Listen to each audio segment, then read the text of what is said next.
Greetings to all. TN set paper 1 வந்து பாத்தீங்கன்னா இப்போ preparations வந்து நம்ம classes வந்து போயிட்டு இருக்கு நமக்கு ஆல்ரெடி தெரியும். நம்ம ஃப்ரீ ஆன்லைன் கிளாसेस வந்து நம்ம ரெகுலரா வந்து classes வந்து மார்னிங் 9 to 10 வந்து classes வந்து இப்போ டீச் பண்ணிட்டு இருக்காங்க. ஸோ உங்களுக்கு ஆல்ரெடி தெரியும் நம்ம TN set எக்ஸாம் வந்து பாத்தீங்கன்னா தள்ளி போயிருக்கு. ஸோ பேப்பர் 1 பேப்பர் 2 ரெண்டுமே வந்து பாத்தீங்கன்னா நம்ம என்ன பண்ணணும் டிஸ்கஸ் பண்ணிக்கிட்டே இருக்கணும் நம்ம படிச்சுக்கிட்டே இருக்கணும். ஸோ பேப்பர் 1ல வந்து பார்த்தீங்கன்னா TN செட் பேப்பர் 1ல நம்ம கொஞ்சம் ஒரு காம்ப்ளிகேட்டான ஒரு டாபிக்ஸ் எல்லாம் நமக்கு இருக்குது. நம்ம பேப்பர் 2 வந்து பார்த்தீங்கன்னா நம்மளோட மேஜர் பேப்பர் தான். ஸோ அது நம்ம ஓரளவுக்கு நம்ம வந்து அட்டன் பண்ணிடுவோம். ஆனால் பேப்பர் 1ல வந்து பார்த்தீங்கன்னா நிறைய பேர் வந்து ஸ்ட்ரகிள் ஆவாங்க.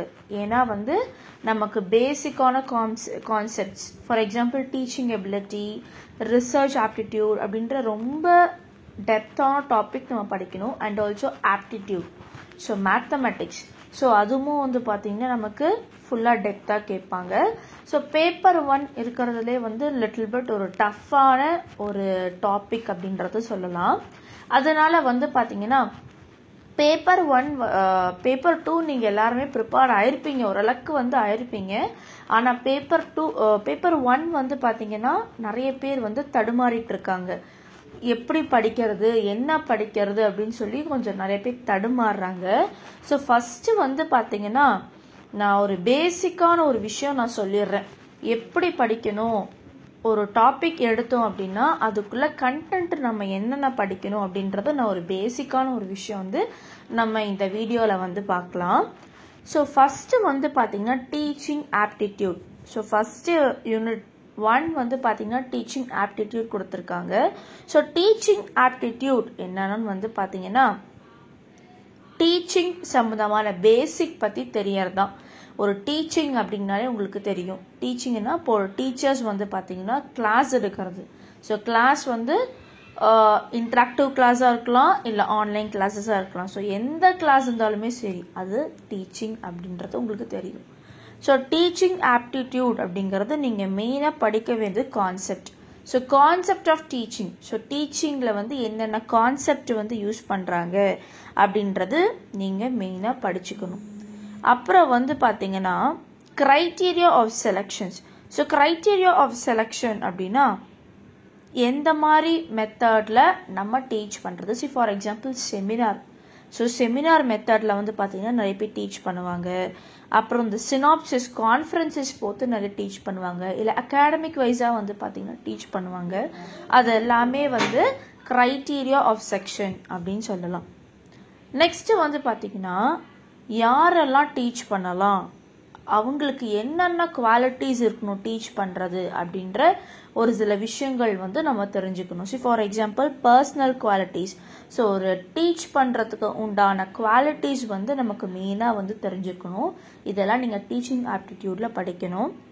அப்புறம் பர்சனாலிட்டி ட்ரெய்ட்ஸ். ஸோ பர்சனாலிட்டி ட்ரெய்ட்ஸ்னால் கிளாஸ் ரூமில் வந்து இப்போ ஸ்கூலோ காலேஜோ உள்ள கிளாஸ் ரூம்ஸில் வந்து நம்ம என்னென்ன எப்படி டீச் பண்ணணும் அப்படின்ற ஒரு க்ரைட்டீரியா வந்து பார்த்தீங்கன்னா நீங்கள் கண்டிப்பாக தெரிஞ்சு வச்சுக்கணும். அப்புறம் வந்து பார்த்தீங்கன்னா natural of teaching aptitude. So nature அப்படின்னாலே உங்களுக்கு நிறைய பேர்த்துக்கு இந்த நேச்சராகவே டீச்சிங் ஆப்டிடியூட் வந்து இருக்கும். ஸோ அதை பற்றி நீங்கள் மெயினாக ஃபுல் அண்ட் ஃபுல் தெரியும். அதுக்கப்புறம் வந்து பார்த்தீங்கன்னா எப்படியெல்லாம் நீங்கள் ஸ்டூடெண்ட்ஸை வந்து ப்ரிப்பேர் பண்ணி படிக்க வைக்கணும். இப்போ ஃபார் எக்ஸாம்பிள் நீங்கள் ஒரு ஸ்கூல் காலேஜ் இன்ஸ்டிடியூஷனில் நீங்கள் ஜாயின் பண்ணுறீங்க அப்படின்னா இப்போ ஸ்டூடெண்ட்ஸோட கடமை படிக்கிறது. ஆனால் ஒரு டீச்சரோட கடமை வந்து பார்த்தீங்கன்னா எப்படியெல்லாம் நம்ம ஸ்டூடெண்ட்ஸுக்கு வந்து டீச் பண்ணலாம், எந்த மெத்தடாலஜியில் டீச் பண்ணலாம், கிளாஸஸ் மூலமாக டீச் பண்ணலாமா, இல்லை மெட்டீரியல்ஸ் கொடுத்து டீச் பண்ணலாமா, இல்லை டெஸ்ட்டு மூலமாக டீச் பண்ணலாமா, அந்த மாதிரி ஒரு கான்செப்டில் வந்து பார்த்தீங்கன்னா அவங்க எல்லாம் டீச் பண்ணுவாங்க. ஸோ அந்த மெத்தடாலஜி உங்களுக்கு தெரிஞ்சுக்கணும். இது எல்லாமே உங்களுக்கு டீச்சிங் ஆப்டிடியூடில் வரும். அப்புறம் வந்து பார்த்தீங்கன்னா ஸ்டூடெண்ட்ஸை எப்படி நம்ம சேலஞ்சிங்காக எடுத்துக்கிறது. ஸோ ஸ்டூடெண்ட்ஸ் வந்து நம்ம எப்படியெல்லாம் ட்ரெயின் பண்ணுறது, அவங்களுக்கு நம்ம எந்த மாதிரி சொல்லி கொடுத்தோன்னா எப்படியெல்லாம் அவங்க வந்து அண்டர்ஸ்டாண்ட் பண்ணிப்பாங்க, அந்த மெத்தடாலஜிலாம் நீங்கள் இந்த டீச்சிங் ஆப்டிடியூடில் வந்து நீங்கள் படிக்கணும். அப்புறம் நம்ம எந்த அளவுக்கு ஸ்டூடெண்ட்ஸை வந்து சப்போர்ட் பண்ணுறது, எப்படியெல்லாம் படிக்க வைக்கணும்னு சப்போர்ட் பண்ணுறது அந்த கான்செப்ட்ஸ் எல்லாமே நீங்கள் தெரிஞ்சு வச்சுக்கணும். அப்புறம் வந்து பார்த்திங்கன்னா என்கரேஜ் பண்ணணும். ஸோ என்கரேஜிங் ஆக்டிவ் லேர்னிங் அப்படின்னு சொல்லலாம்.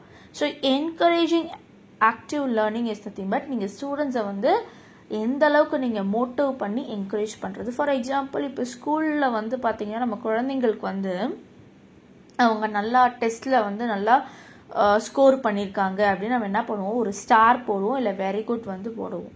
அந்த மாதிரி ஒரு அந்த கான்செப்டை வச்சு தான் என்கரேஜிங் ஆக்டிவ் லேர்னிங் வந்து கொடுத்துருக்காங்க. அப்புறம் பில்டிங் கம்யூனிட்டி பற்றி நீங்கள் படிக்கணும். So building community is nothing but நீங்கள் ப்ராஜெக்ட் கொடுக்கறது. குழந்தைங்களுக்கு வந்து பார்த்தீங்கன்னா இப்போ நம்ம என்ன பண்ணுவோம், ப்ராஜெக்ட் ஓகேங்களா, ப்ராஜெக்ட் கொடுக்கறது, அசைன்மெண்ட்ஸ் கொடுக்கறது, அப்புறம் அவங்களோட டாப்பிக்கை வந்து ப்ரிப்பேர் பண்ண சொல்கிறது, இது எல்லாமே வந்து பார்த்திங்கன்னா பில்டிங் கம்யூனிட்டியில் வரும். இது எல்லாமே வந்து டீச்சிங் மெத்தடாலஜி தான். ஓகேங்களா, இது எல்லாமே டீச்சிங் ஆப்டிடியூடில் வர கான்செப்ட்ஸ். இது எல்லாமே நீங்கள் தரவு பண்ணி ஃபுல் அண்ட் ஃபுல் படிக்கணும். அப்புறம் வந்து பார்த்தீங்கன்னா new learning environment. So new learning environment is nothing but அந்த காலத்துலலாம் வந்து பார்த்தீங்கன்னா நம்ம ஐ மீன் அப்போ ஓல்டு ஜென்ரேஷன்ஸ்லாம் வந்து பார்த்தீங்கன்னா நம்ம ஸ்கூலுக்கு போவோம், டீச்சர் வந்து ஹோம்ஒர்க் கொடுப்பாங்க, கிளாஸ் இருப்பாங்க, அந்த டெஸ்ட் கண்டக்ட் பண்ணுவாங்க, அப்படி தான். பட் இப்போ எல்லாமே வந்து பார்த்தீங்கன்னா ஆன்லைனில் வந்துருச்சு, ப்ளஸ் லேர்னிங் உள்ள கான்செப்ட் வந்துருச்சு. அப்புறம் வந்து பார்த்தீங்கன்னா இந்த அசைன்மெண்ட்ஸு, ப்ராஜெக்ட்ஸு, அப்புறம் வந்து நம்ம ஸ்க்ரீனில் ப்ரெசன்டேஷன் ஷேர் பண்ணி அவங்களுக்கு நம்ம ஸ்லைடு மாதிரி போட்டு நம்ம கிளாஸ் எடுக்கிறது, இது எல்லாமே வந்து பார்த்திங்கன்னா நியூ லேர்னிங் என்விரான்மெண்ட். ஸோ இப்போ இருக்க டெக்னாலஜிஸ் எல்லாம் வளர்ந்தனால இந்த நியூ லேர்னிங் என்விரான்மெண்ட்ஸ் இது எல்லாமே உண்டாயிருக்கு. ஸோ இது எல்லாமே வந்து பார்த்திங்கன்னா டீச்சிங் ஆப்டிடியூட்ல எல்லாமே வரும். அப்புறம் மெமரி லெவல், நம்ம வந்து ஸ்டூடெண்ட்ஸோட மெமரி லெவலை எந்த அளவுக்கு நம்ம கொண்டு வரது, அது எல்லாமே நம்ம பார்க்குறோம். அப்புறம் understanding level, reflective level, levels of teaching, அப்புறம் வந்து பார்த்தீங்கன்னா characteristics of teaching aptitude. So என்னென்ன கேரக்டரிஸ்டிக்ஸ் ஆஃப் டீச்சிங் ஆப்டிடியூடில் வரும் பார்த்தீங்கன்னா ஸ்காலர்ஷிப் பற்றி வரும், இன்டெகிரிட்டி, அப்புறம் effect of communication. So effect of communication அப்படின்னா நீங்கள் வந்து எந்த அளவுக்கு நீங்கள் அவங்கள கம்யூனிகேட் பண்ணி படிக்க வைக்கிறீங்க. ஸோ ஃபார் எக்ஸாம்பிள் அவங்களுக்கு வந்து நமக்கு வந்து ஒரு தமிழ் லாங்குவேஜ் தான் தெரியும் அப்படின்னா நம்ம வந்து அவங்களுக்கும் அந்த லாங்குவேஜ் வந்து தெரிஞ்சிருக்கணும். இப்போ நம்ம வந்து ஒரு லாங்குவேஜில் சொல்லித்தரோம் அப்படின்னா அவங்களுக்கு அந்த லாங்குவேஜ் தெரிஞ்சால் மட்டும்தான் புரியும். இல்லைனா நம்ம சொல்கிறதும் அவங்களுக்கு புரியாது, அவங்க கொஷின் கேட்குறதும் நமக்கு ஒன்றுமே அண்டர்ஸ்டாண்டபிள் ஆகுது. ஸோ ரெண்டு பேர்த்துக்குமே ஈக்குவலான லாங்குவேஜ் தெரிஞ்சுக்கணும், இது ரொம்ப ரொம்ப இம்பார்ட்டன்ட். அப்புறம் டீச்சர்ஸோட கேரக்டரிஸ்டிக்ஸ். ஸோ டீச்சர் அப்படின்னா இந்த மாதிரி தான் இருக்கணும் அப்படின்ற கேரக்டர்ஸோட சில விஷயங்கள் இருக்குது, அது எல்லாமே நீங்கள் படிச்சுக்கணும். இது எல்லாமே நீங்கள் தரவு பண்ணி படிக்கணும். அப்புறம் top requirements of good teaching.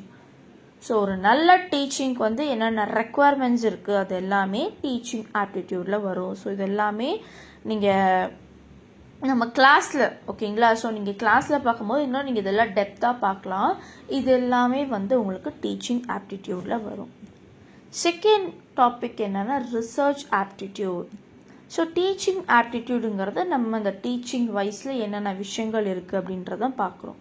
But இந்த ரிசர்ச் ஆப்டிடியூடில் வந்து பார்த்தீங்கன்னா ஆல்ரெடி தெரியும், ரிசர்ச் அப்படின்னு அது நம்ம தீசிஸ், நம்ம பிஹெச்டி பண்ணும்போது நம்ம ரிசர்ச் பண்ணுவோம், ஆய்வு பண்ணுவோம் பார்த்தீங்களா. ஒரு டாபிக் எடுத்து நம்ம அந்த டெப்த்தாக இறங்கி ரிசர்ச் பண்ணுறது, தீசிஸ் பண்ணுறது, அதுதான் research aptitude. So characteristics of research இருக்குது. ஸோ பேசிக் ரிசர்ச் பற்றி படிக்கணும், long term planning, naturalistic enquiry, inductive analysis, holistic productive, இது எல்லாமே வந்து பார்த்தீங்கன்னா ரிசர்ச் சம்மந்தமாக வரும். ஸோ ரிசர்ச் ஆப்டிடியூடில் டைப்ஸ் ஆஃப் ரிசர்ச்சஸ் நிறையா இருக்குது. டிஸ்கிரிப்டிவ் அனலிட்டிக் இருக்குது, அப்ளைடு ஃபண்டமெண்டல் இருக்குது, கான்செப்ஷனல் எம்பரைமல் இருக்குது, அப்புறம் அப்சர்வேஷனல் ரிசர்ச் இருக்குது, குவாலிட்டி குவான்டிட்டி, இது எல்லாமே நீங்கள் என்ன டைப்ஸ் ஆஃப் ரிசர்ச்சஸில் நீங்கள் ஃபுல் அண்ட் ஃபுல் எல்லாமே படிக்கணும். அப்புறம் மெத்தட்ஸ் ஆஃப் ரிசர்ச் இருக்குது. ஸோ மெத்தட்ஸ் ஆஃப் ரிசர்ச்சில் வந்து நீங்கள் என்னென்ன படிப்பீங்க அப்படின்னா ப்ரீ எம்பரிக்கல் ரிசர்ச் பற்றி படிப்பீங்க, descriptive method, experimental method, quality methods, இது எல்லாமே வந்து பார்த்தீங்கன்னா மெத்தட்ஸ் ஆஃப் ரிசர்ச்சில் படிப்பீங்க. ஸோ இது நீங்கள் ஃபுல் அண்ட் ஃபுல் வந்து நீங்கள் தரவாக படிக்கணும். அப்புறம் கேஸ் ஸ்டடி நீங்கள் எடுக்கணும். ஓகேங்களா? ஸோ ரிசர்ச் மெத்தடாலஜியில் கேஸ் ஸ்டடி அப்படின்ற ஒரு டாபிக் படிக்கணும். நீங்கள் ரிசர்ச் பண்ணிங்கன்னா உங்களுக்கு தெரியும், ஒரு ப்ராஜெக்ட் பண்ணும்போது நீங்கள் எம்ஏ கம்ப்ளீட் பண்ணோன்னா அந்த ப்ராஜெக்ட் அப்படின்ற ஒரு விஷயம் வந்து பண்ணியிருப்பீங்க. இல்லை பிஹெச்டி பண்ணும் போது ப்ராஜெக்ட் தீசிஸ் வந்து பண்ணியிருப்பீங்க. ஸோ இது எல்லாமே ரிசர்ச் ஆப்டிடியூடில் வரும். Third topic reading comprehension. So reading comprehension அப்படின்னா என்ன தெரியுமா? ரீடிங் காம்ப்ரிஹென்ஷன் அப்படின்னா நீங்கள் ஃபுல் அண்ட் ஃபுல் படிக்க வேண்டியது content of comprehensive test. So comprehensive டெஸ்ட்டை பற்றி நீங்கள் ஃபுல் அண்ட் ஃபுல் படிக்கணும். அதில் வந்து ஒரு 4 டைப்ஸ் இருக்குது. அந்த 4 டைப்ஸுமே நீங்கள் தரவு பண்ணி படிக்கணும். அப்புறம் பிரின்சிபல்ஸ்.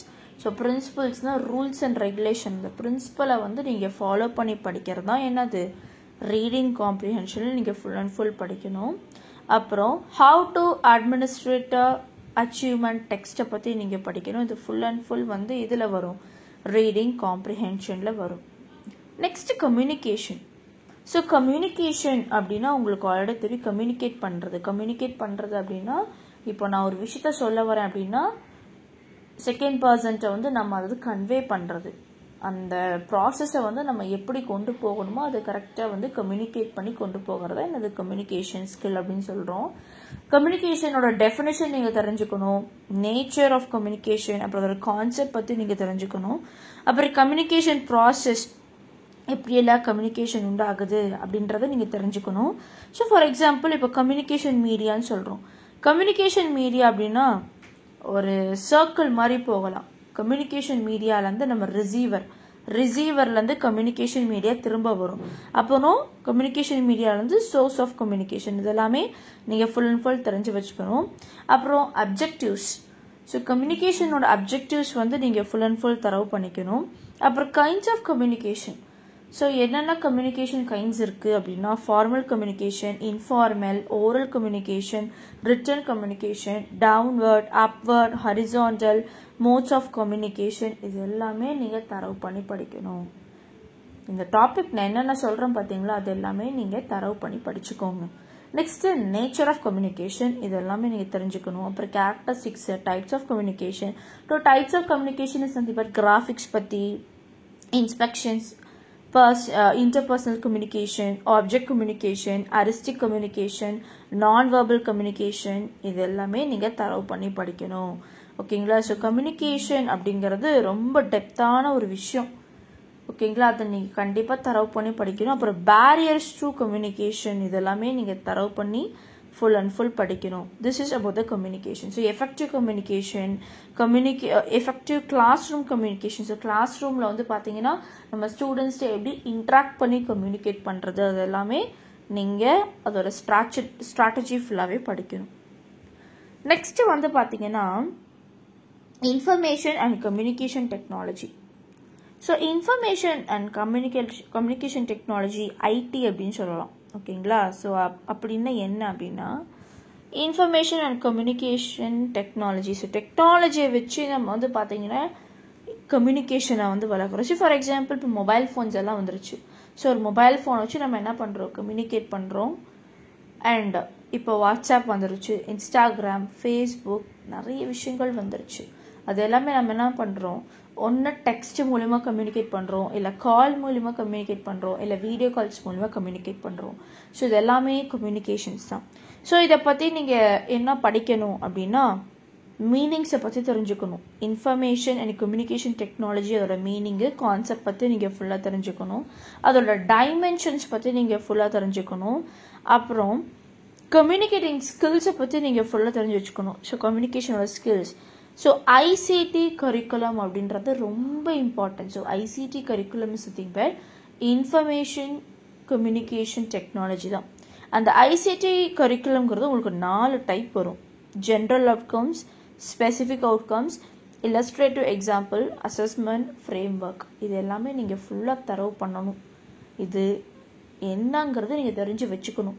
அப்புறம் அட்வான்டேஜஸ் ஆஃப் ஐசிடி என்னென்ன. ICT is nothing but information communication technology தான், ஷார்ட்டாக ஐசிடின்னு சொல்கிறோம். ஐசிடியோட அட்வான்டேஜ், ஐசிடியோட டிஸ்அட்வான்டேஜ், இதெல்லாம் நீங்கள் தெரிஞ்சு வச்சுக்கணும். அப்புறம் ஐசிடியோட ரிசர்ச் பண்ணியிருக்காங்க. அப்புறம் ஐசிடியோட யூசஸ், ஸோ அதனால் நமக்கு என்ன யூஸ் கிடச்சிது, இல்லை அதனால் என்ன டிஸ்ட்ராக்ஷன் ஆச்சு, அது எல்லாமே நீங்கள் தரவு பண்ணி படிக்கணும். This are all the ICT. Next people and environment. So people and environment அப்படின்னா நம்ம வந்து நினச்சிப்போம், ஓ என்விரான்மெண்ட் அப்படின்னாலே ஓகே நம்ம வந்து இந்த நேச்சுரல் டிசாஸ்டர் அதை பற்றி தான் படிப்போம், இல்லை ஏர் பொல்யூஷன், வாட்டர் பொல்யூஷன் அதுதான் படிப்போம் அப்படின்றது இல்லை. ஸோ பீப்புள் அண்ட் என்விரான்மெண்ட்டில் வந்து நீங்கள் ஃபுல் அண்ட் ஃபுல் என்விரான்மெண்ட்டை பற்றி நீங்கள் தெரிஞ்சுக்கணும். ஸோ என்விரான்மெண்ட் அப்படின்ற வேர்டு வந்து ஃப்ரெஞ்ச் வேர்டில் தான் வந்தது. ஓகேங்களா. ஸோ ஃப்ரெஞ்ச் வேர்டில் என்விராய்னர் தலைவி தான் என்விரான்மெண்ட் அப்படின்ற ஒரு வேர்டு வந்தது. அதை நீங்கள் மெயினாக தெரிஞ்சுக்கணும். ஸோ அதோட டேர்ம்ஸை பற்றி ஃபஸ்ட்டு என்விரான்மெண்ட்டோட டேர்ம்ஸை பற்றி நீங்கள் ஃபுல்லாக தெரிஞ்சுக்கணும். And scope. ஸோ ஸ்கோப் அப்படின்னா உங்களுக்கே தெரியும். ஸோ ஸ்கோப்பில் வந்து பார்த்தீங்கன்னா 5 டைப் இருக்குது. Natural resources, ecology and biodiversity, environmental pollution and control, social issues, human populations. இதெல்லாம் நீங்கள் ஃபுல் அண்ட் ஃபுல் தரவு பண்ணி படிக்கணும். இது பீப்புள் அண்ட் என்விரான்மெண்ட்டில் இது முக்கியமான விஷயம். அப்புறம் வந்து பார்த்தீங்கன்னா development goals, suitable development goals பற்றி படிக்கணும். அப்புறம் people and environment interaction. So environment வந்து பீப்புள் எப்படியெல்லாம் இன்ட்ராக்ட் ஆகுறாங்க இல்லை டிஸ்ட்ராக்ட் ஆகுறாங்க அப்படின்றத நீங்கள் ஃபுல்லாக இந்த என்விரான்மெண்ட் அண்ட் பீப்புள் வந்து நீங்கள் தெரிஞ்சுக்கணும். அப்புறம் பொல்யூட்டன் சோர்ஸ், எந்த அளவுக்கு நம்ம வேர்ல்டு வந்து பார்த்தீங்கன்னா எந்த அளவுக்கு பொல்யூஷன் ஆயிருக்கு, ஏர் பொல்யூஷன் பற்றி, வாட்டர் பொல்யூஷன் பற்றி. உங்களுக்கு இந்த பொல்யூஷன்ஸ் அப்படின்றது எல்லாமே தெரியும். Air pollution, water pollution, soil pollution, noise pollution பற்றி தெரியும். அப்புறம் local and regional pollution. So local இல்லாமல் ரீஜனல் என்னென்ன பொல்யூஷன் ஆயிருக்கு அப்படின்றது தெரியும். அப்புறம் ஸ்மக்கை பற்றி, ஆசிட் பற்றி, அப்புறம் ஓசோன் டிப்ளேஷன், குளோபல் வார்மிங் பற்றி நீங்கள் ஃபுல் அண்ட் ஃபுல் கான்செப்ட் பற்றி தெரிஞ்சு வச்சுக்கணும். இது எல்லாமே people and environment.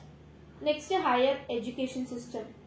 So higher education system is something but நம்ம ஆதி காலத்தில் வந்து பார்த்தீங்கன்னா இந்த சர்வானா, மனானா, அப்புறம் வந்து பார்த்தீங்கன்னா இந்த வேதாந்தா இது எல்லாமே இருக்கு. புத்திஸ்ட் எஜுகேஷன் இது எல்லாமே படிக்கணும். அப்புறம் வேதாஸ் பற்றி நீங்கள் ஃபுல் அண்ட் ஃபுல் ஹையர் எஜுகேஷனில் நீங்கள் படிக்கணும்.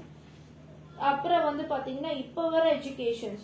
ஸோ இப்போல்லாம் வந்து பார்த்தீங்கன்னா நம்ம ஸ்கூல் காலேஜஸ்லாம் போகிறோம், இன்ஸ்டிடியூஷன்ஸில் போகிறோம், படிக்கிறோம். பட் அந்த காலத்தில் வந்து பார்த்தீங்கன்னா இந்த ஆச்சாரியா, உபாதாவியா, சாராகாஷ், குருஸ் இதை பற்றி தான் நம்ம வழிபட்டு நம்ம படிப்போம். ஸோ இந்த எஜுகேஷன்ஸை பற்றி நீங்கள் ஃபுல் அண்ட் ஃபுல் படிக்கணும். அப்புறமே நாலந்தா யூனிவர்சிட்டி அப்படின்றது பீகாரில் ஃபர்ஸ்ட் ஆரம்பித்தாங்க. ஸோ இது எல்லாமே நீங்கள் தரவு பண்ணி தெரிஞ்சுக்கணும். அப்புறம் மேத்தமெட்டிக்கல் எபிலிட்டி. ஸோ மேத்தமெட்டிக்கல் எபிலிட்டியில் நீங்கள் மோஸ்ட்லி தெரிஞ்சுக்கிறது ஃபஸ்ட்டு ரீசனிங். ரீசனிங்கில் வந்து பார்த்தீங்கன்னா series, codes, relationship, analogy, classification இதெல்லாமே தெரிஞ்சுக்கணும். அப்புறம் mathematical ability test, mathematical operations இதெல்லாமே ரீசனிங்குள்ளே வந்துடும்.